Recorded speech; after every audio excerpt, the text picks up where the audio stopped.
বন্ধুরা, আজকে আমি বানাবো ঝাল ঝাল কাতলা মাছের ঝোল। এর জন্য কাতলা মাছ নিয়েছি কয়েক টুকরো আলু। এবার মাছগুলোর মধ্যে আমি পরিমাণ মতো লবণ, সামান্য হলুদ গুঁড়ো এবং কিছুটা পরিমাণ সর্ষের তেল দিয়ে ভালো করে মাখিয়ে নেব।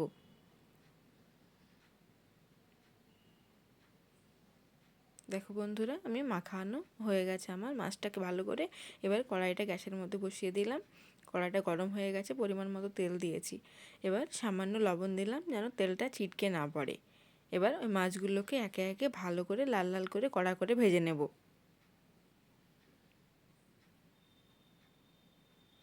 আমার এক পাশ ভাজা হয়ে গেছে, উল্টে ও পাশটাও ভেজে নেব।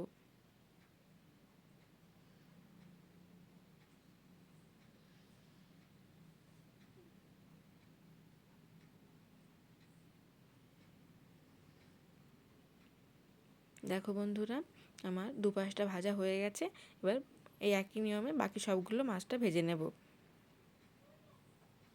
দেখো বন্ধুরা, আমি সব মাছটাকে ভেজে তুলে নিয়েছি। এবার ওই একই কড়াইয়ে তেলের মধ্যে কালো জিরে ফোড়ন দিয়ে দিলাম। কালো জিরেটা দিয়ে কিছুক্ষণের মধ্যে 30 সেকেন্ড পর দিয়ে দিলাম আলুর টুকরোগুলো। আলুগুলো দিয়ে একটু ভালো করে হালকা করে লাল লাল করে ভেজে নেব। দেখো বন্ধুরা, আলুটা ভাজা হয়ে গেছে। এবার এর মধ্যে দিয়ে দিলাম পেঁয়াজ বাটা।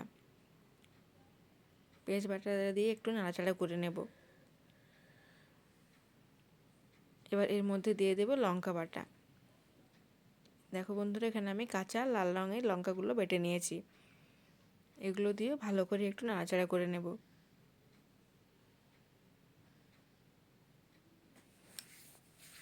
এবার এর মধ্যে দিয়ে দেব আদা রসুন বাটা।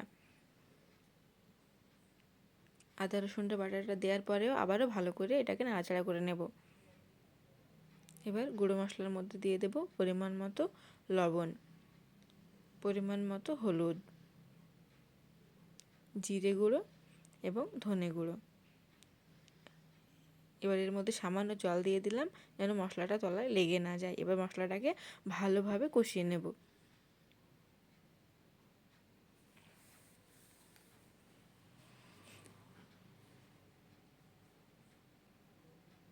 দেখো বন্ধুরা, মশলাটা আমার প্রায় কষানো হয়ে গেছে। এবার এর মধ্যে দিয়ে দিলাম পরিমাণ মতো জল।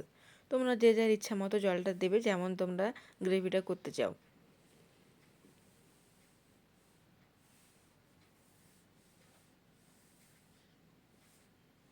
ঝোলটা এবার আমার ফুটে উঠেছে।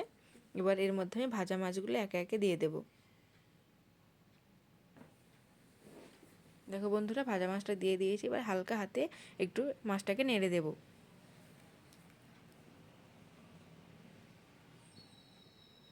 এইভাবে আমি মিডিয়াম টু লোয়ে রেখে 10 মিনিট মতো মাছটাকে রান্না করব।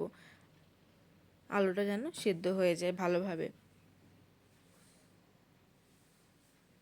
দেখো বন্ধুরা, আমার মাছটা রান্না হয়ে এসেছে। আমি ঝোলটাকে একটু বেশি করেই রাখবো।